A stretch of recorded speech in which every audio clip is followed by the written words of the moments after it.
Hello students. आज हम अंतर्राष्ट्रीय राजनीति की महत्वपूर्ण अवधारणा राष्ट्रीय शक्ति के बारे में विचार करने जा रहे हैं। राष्ट्रीय शक्ति अंतर्राष्ट्रीय संबंधों की बहुत ही महत्वपूर्ण अवधारणा है।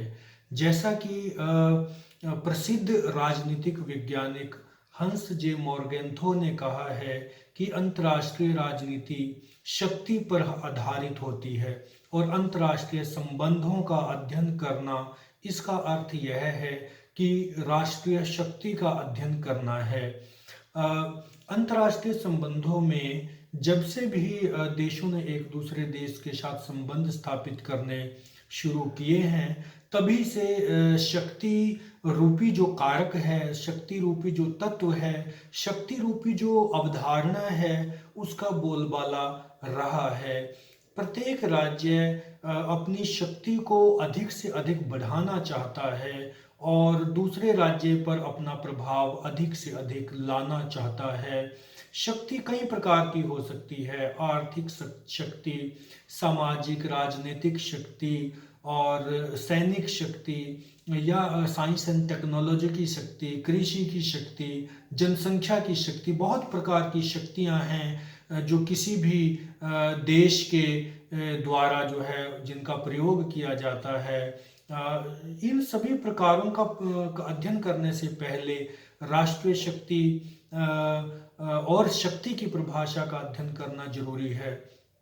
जहाँ तक शक्ति की परिभाषा का प्रश्न है, शक्ति को एक ऐसे तत्व के रूप में देखा जाता है जिसके द्वारा हम किसी दूसरे व्यक्ति के व्यवहार को केंद्रित कर सकते हैं, नियंत्रित कर सकते हैं या निर्देशित कर सकते हैं, या हम किसी व्यक्ति के व्यवहार को अपने द्वारा प्रभावित करके उसको उससे वो करवाना चाहते हैं जो हम उससे जिससे हमें कुछ फायदा हो। यानी हम दूसरे व्यक्तियों के व्यवहार को प्रभावित करने की क्षमता को एक तरह से हम शक्ति कह सकते हैं। अब शक्ति अंतर्राष्ट्रीय संबंधों में किस प्रकार कार्य करती है, ये समझना बहुत जरूरी है।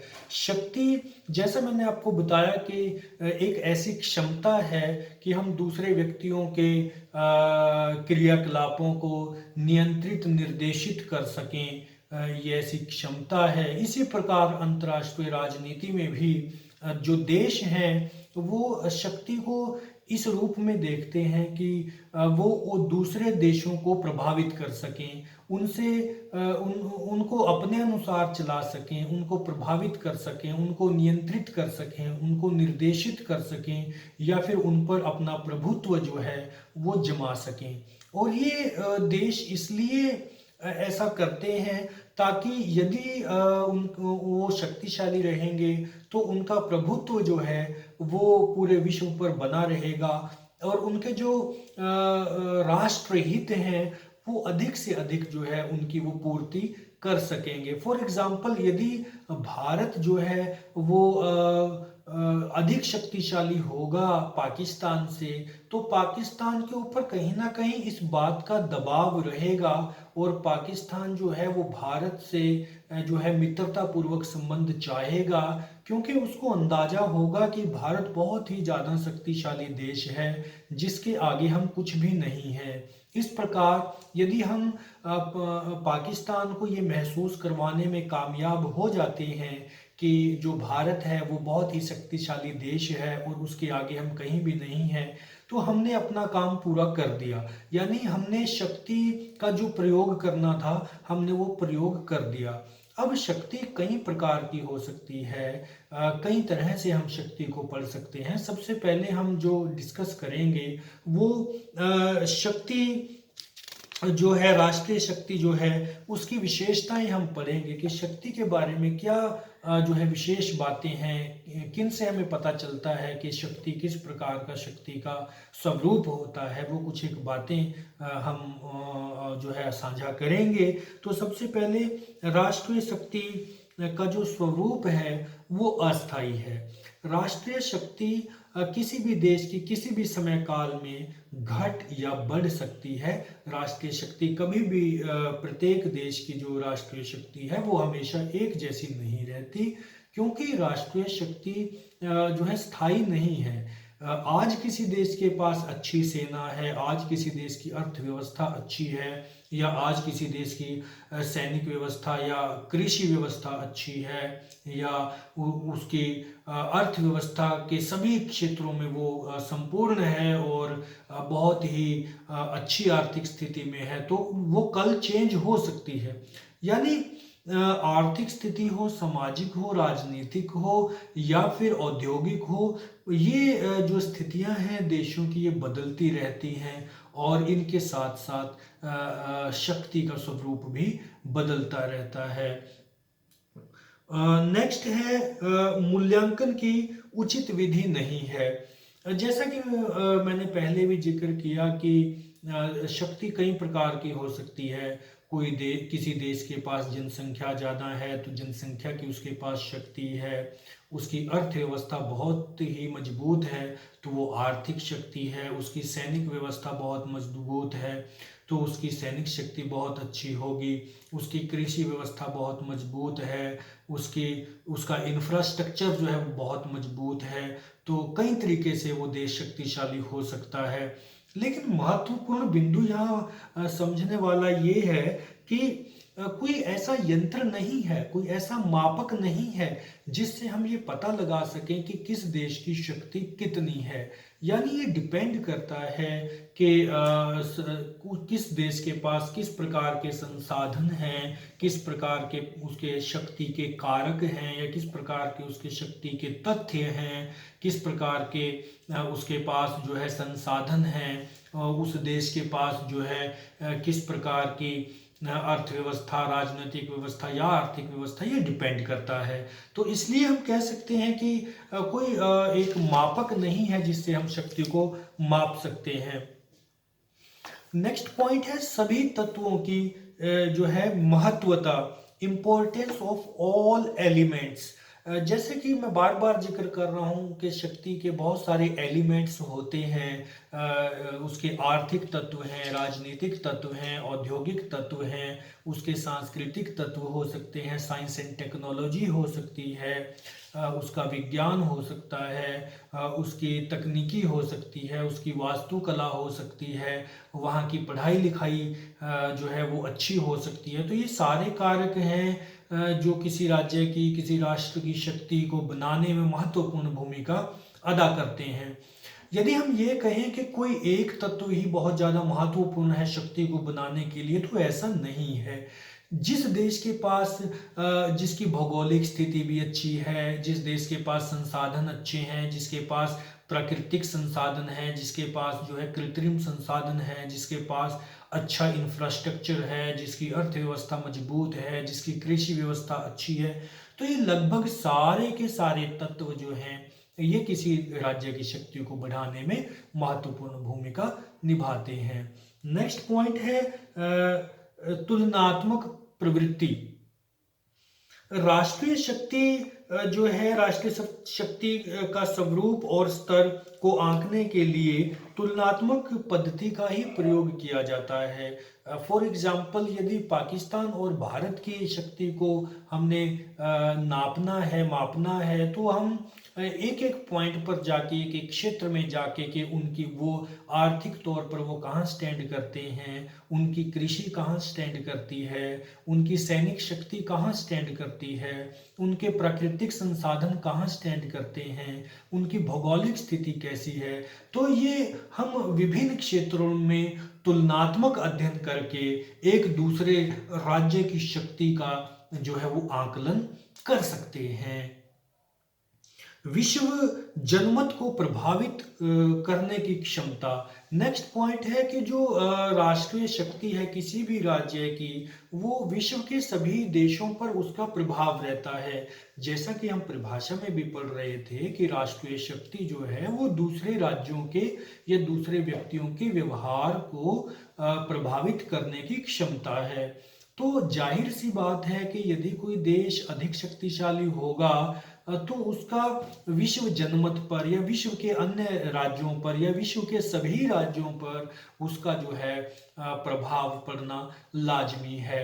उदाहरण के लिए अमेरिका को यदि हम देखें तो अमेरिका आर्थिक, सैनिक, साइंस और टेक्नोलॉजी और विज्ञान या इंफ्रास्ट्रक्चर या कृषि सभी क्षेत्रों में अपना एक बहुत ऊंचा और बड़ा स्थान रखता है। तो जाहिर सी बात है कि वो विश्व जनमत को भी बहुत अधिक प्रभावित करता है। अमेरिका जब कोई बात बोलता है तो ये लाजमी है कि सभी देश उसको ध्यान से सुने और सभी देशों पर उसका प्रभाव पड़ता है और सभी देश अकॉर्डिंगली जो है उस बात को समझकर ही अपनी आगे की विदेश नीति जो है वो डेवलप करते हैं, बनाते हैं। उनके अंतर्राष्ट्रीय संबंधों पर दूसरे देशों के साथ क्या संबंध हो उस पर काफ़ी गहरा असर पड़ता है। तो कहने की बात ये है कि भाई अंतर्राष्ट्रीय राजनीति में जो देश अधिक शक्तिशाली होगा तो वो विश्व जनमत को प्रभावित जरूर करता है, विश्व जनमत भी उसकी काफ़ी प्रवाह करता है। नेक्स्ट पॉइंट है शक्ति एक अविभाज्य इकाई है, अविभाज्य इकाई है। शक्ति को विभाजित नहीं किया जा सकता। शक्ति जो है एक तरह से कलेक्टिविटी का ही एक नमूना है। सभी क्षेत्रों में यदि किसी राज्य की शक्ति होगी तो सभी क्षेत्रों की शक्ति से जुड़कर ही राष्ट्र शक्ति बनेगी। फॉर एग्जाम्पल किसी देश के प्राकृतिक संसाधन है, तकनीकी है, वहाँ का विज्ञान है, वहाँ की प्रौद्योगिकी है, वहाँ की विचारधारा है, वहाँ के लोगों का राष्ट्रीय चरित्र है, वहाँ के लोगों का नेतृत्व है, वहाँ के शासन के गुण है, वहाँ की औद्योगिक क्षमता है, वहाँ की सैनिक तैयारी है, वहाँ की कूटनीति है, लोगों का मनोबल है और न जाने कितने भौगोलिक तत्व हैं, वहाँ के प्राकृतिक संसाधन हैं, वहाँ की जो है उदारवादी विचारधारा है, कौन सी विचारधारा है। इन सभी बातों का किसी भी राज्य की राष्ट्रीय शक्ति पर बहुत बहुत जो है वो प्रभाव पड़ता है, बहुत प्रभाव रहता है। तो ये भी एक राष्ट्रीय शक्ति को समझने के लिए जरूरी पॉइंट है, बहुत जरूरी जो है व्याख्या है। ये भी अंतर्राष्ट्रीय राजनीति की प्रकृति का जो है एक हिस्सा है। राष्ट्रीय शक्ति की दृष्टि से दो राष्ट्र समान नहीं होते। कभी भी दो राष्ट्र जो हैं वो एक समान शक्ति के उत्तराधिकारी नहीं होते। प्रत्येक राज्य की राष्ट्रीय शक्ति कम या ज़्यादा होती है, क्योंकि किसी राज्य के पास जो है सैनिक शक्ति अच्छी है, किसी के पास कृषि व्यवस्था अच्छी है, किसी के पास विचारधारा अच्छी है, किसी के पास नेतृत्व अच्छा है, किसी के पास औद्योगिक क्षमता है, किसी की भौगोलिक स्थिति बहुत अच्छी है, किसी राज्य की कृषि व्यवस्था बहुत अच्छी है। तो ये डिपेंड करता है कि प्रत्येक राज्य के पास प्रत्येक तत्व का होना ये लाजमी नहीं है, और इसीलिए जो है राष्ट्रीय शक्ति जो है वो हमेशा एक जैसी जो है वो नहीं रहती। प्रत्येक राज्य की शक्ति जो है कम या ज़्यादा उसका आकलन किया जा सकता है। अब राष्ट्रीय शक्ति के प्रकार हम पढ़ेंगे। राष्ट्रीय शक्ति कितने प्रकार की हो सकती है? तो बहुत तरह के इसके प्रकार हो सकते हैं राष्ट्रीय शक्ति के। फॉर एग्जाम्पल सैनिक शक्ति, मिलिट्री पावर। जैसा कि हम बार बार जिक्र कर ही रहे हैं कि किसी भी राज्य की जो सैनिक शक्ति है वो बहुत बड़ी एक बहुत बड़ा कारण है उस देश की राष्ट्रीय शक्ति को बढ़ाने का। जिस देश की वायुसेना या जल या थल सेना बहुत मजबूत है और पूरे साजो सामान से लैस है और बिल्कुल आधुनिक हथियारों का प्रयोग करती है, या उनको जो है उस देश को हथियार या गोला बारूद लेने के लिए किसी और देश पर डिपेंड होना नहीं पड़ता है। वहाँ पर जो है हथियार बनाने की फैक्ट्रियाँ हैं। औद्योगिकरण हथि जो है वो बहुत अधिक मायने रखता है कि उस देश के पास हथियार कैसे हैं, उसकी सेना की संख्या क्या है, उसके जवानों का प्रशिक्षण कैसा है। तो ये बहुत बड़ी बात है और बहुत बड़ी किस्म भी है राष्ट्रीय शक्ति की, जिसे हम सैनिक शक्ति कह सकते हैं। तो जिस देश की सैनिक शक्ति ज़्यादा मजबूत होती है उस वो डेफिनेटली वो देश जो है अधिक शक्तिशाली माना जाता है। जैसे अमेरिका की जो सैनिक शक्ति है, या ब्रिटेन की जो सैनिक शक्ति है, या रूस की जो सैनिक शक्ति है, और भारत की भी जो सैनिक शक्ति है, या चाइना की जो सैनिक शक्ति है, उसका विश्व भर में जो है वो लोहा है, विश्व भर में उसकी मान्यता है। बहुत बड़ी सेनाएं हैं और बहुत साजो सामान से भी लैस हैं, तो इनको कम करके नहीं आंका जा सकता। और इसके साथ साथ यहाँ परमाणु हथियारों का जिक्र करना बहुत जरूरी है। जिन देशों के पास परमाणु हथियार हैं, या हाइड्रोलिक जो है हथियार हैं, या आधुनिक जो है राइफल हैं, आधुनिक तोप हैं, वो बहुत बड़े मायने रखती है किसी भी देश की शक्ति को बढ़ाने में। तो सैनिक शक्ति जो है बहुत बड़ा प्रकार है शक्ति का, और जिस देश की सैनिक शक्ति बहुत अच्छी है वो डेफिनेटली वो देश जो है अधिक शक्तिशाली समझा जाता है। नेक्स्ट है आर्थिक शक्ति। आर्थिक शक्ति जिस देश का उत्पादन भी अच्छा है और वहाँ लागत भी अच्छी है, प्लस जिस देश का उत्पादन विदेशों में भी पॉपुलर है, विदेशों में भी जिस देश का सामान बिकता है, जिस देश के सामान की डिमांड विदेशों में भी है, और जिस देश का की अर्थव्यवस्था विश्व के अधिकतर देशों तक फैली हुई है, जिस देश की अर्थव्यवस्था के ऊपर दूसरे देश डिपेंड करते हैं, वो डेफिनेटली वो देश जो है अधिक शक्तिशाली माना जाता है। फॉर एग्जाम्पल यदि हम भारत की भी बात करें तो भारत में सुई से लेकर और जहाज तक जो है वो अमेरिका से इंपोर्ट किए जाते हैं। मैं ये बात नहीं है कि भारत में कुछ नहीं बनता और उसकी क्वालिटी अच्छी नहीं होती, लेकिन फिर भी अमेरिका का जो सामान है, अमेरिका का जो कपड़ा आता है, अमेरिका के जो शूज़ आते हैं, अमेरिका के जो इलेक्ट्रॉनिक्स का सामान आता है, या मोटर कारें आती हैं, या अमेरिकन जो है यहाँ तक कि अमेरिकन कल्चर जो है, जो खाने का भी कल्चर है, वो भी भारत पर दिन प्रतिदिन भारी होता चला जा रहा है। और भारतीय लोग जो हैं अमेरिकन कल्चर का रहना, अमेरिकन कल्चर के अनुसार पहनना, अमेरिकी कल्चर के अनुसार खाना पसंद करते हैं। तो ये उस देश की बहुत बड़ी जीत है। और सॉफ्टवेयर के क्षेत्र में भी हम देखें, कंप्यूटर के क्षेत्र में भी हम देखें, और औद्योगिक क्षेत्र में भी हम देखें, तो एक बड़ी मजबूत पकड़ जो है वो अमेरिका ने, इंग्लैंड ने और चाइना ने बनाई है। हालांकि भारत में भी मैन्युफैक्चरिंग का बहुत बड़ा स्कोप है, भारत में भी बहुत हद तक सामान बनता है, चाहे वो दवाइयाँ हैं, चाहे वो कपड़ा है, चाहे वो खाद्य सामग्री है। भारत का भी विश्व में जो है एक इज्जत है, सामान की बिक्री है, परंतु उतने अधिक अच्छे तरीके से हम अपनी अर्थव्यवस्था को शायद डेवलप नहीं कर पाए जैसा कि अमेरिका, इंग्लैंड या फिर चीन ने करके दिखाया है। तो ये आर्थिक शक्ति के रूप में मजबूत होना, ये किसी भी राज्य की जो है शक्ति का बहुत बड़ा हिस्सा होता है। नेक्स्ट पॉइंट है लोकमत की शक्ति। प्रोफेसर कार जो द्वारा प्रतिपादित शक्ति के विभिन्न रूपों के अंतर्गत लोकमत की शक्ति का तीसरा मुख्य रूप है। इसे कुछ विद्वान मनोवैज्ञानिक शक्ति के नाम से भी पुकारते हैं। जनमत की शक्ति को प्रकट करने की एक विधि प्रचार है। प्रचार के द्वारा हम जनमत की शक्ति को जो है वो प्रोपोगेट कर सकते हैं, बता सकते हैं। अपने देश में मनोबल तथा बाहर मनोवैज्ञानिक युद्ध व नैतिक शक्ति के लिए इसका प्रयोग किया जाता है। मनोवैज्ञानिक शक्ति में वह प्रतीकात्मक साधन यंत्र होते हैं जो मनुष्य के दिल तथा भावनाओं को अच्छे लगते हैं। आज राष्ट्र एक दूसरे के नेताओं तथा जनता को कूटनीतिक तथा सांस्कृतिक आदान प्रदान के साथ साथ मनोवैज्ञानिक रूप से भी प्रभावित करने का प्रयास करते हैं। ऐसे कार्यक्रम आयोजित करते रहते हैं जिसके कारण उनकी जनता से निरंतर संपर्क बना रहे और वह लोगों की कार्य प्रणाली को प्रभावित कर सकें।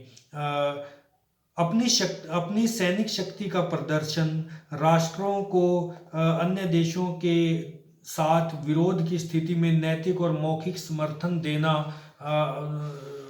ये भी बहुत बड़ा कारण है कि दूसरे देशों पर हम अपना प्रभाव बता सकते हैं। यानी एक तरह से मीडिया का यूज़ करके, एक तरह से सोशल मीडिया का यूज़ करके, एक तरह से अपनी शक्ति का प्रचार करके, एक तरह से अंतर्राष्ट्रीय मुद्दों पर अपनी बात रखकर, अंतर्राष्ट्रीय विचारधाराओं पर अपने विचार रखकर और सही और गलत का फैसला देना और सही और गलत किसी राज्य को ठहराना और किसी राज्य का पक्ष लेना या किसी राज्य से कन्नी काटना या किसी राज्य को कोई सीधा जवाब देना, कोई कूटनीतिक बात करना, ये सारे के सारे जो हैं वो लोकमत की शक्ति का हिस्सा है। तो ये भी प्रयास करते हैं बहुत सारे देश के दूसरे देश को प्रभावित करने के लिए वो जनसंचार के साधनों के द्वारा अपनी बात रखें, अंतर्राष्ट्रीय मुद्दों पर अपनी बात रखें,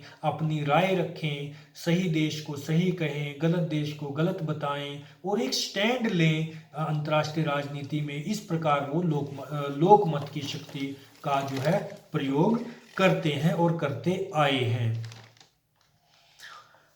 इसके अलावा कूटनीति की शक्ति, कूटनीति भी प्रत्येक राज्य की अंतर्राष्ट्रीय राजनीति का हिस्सा है।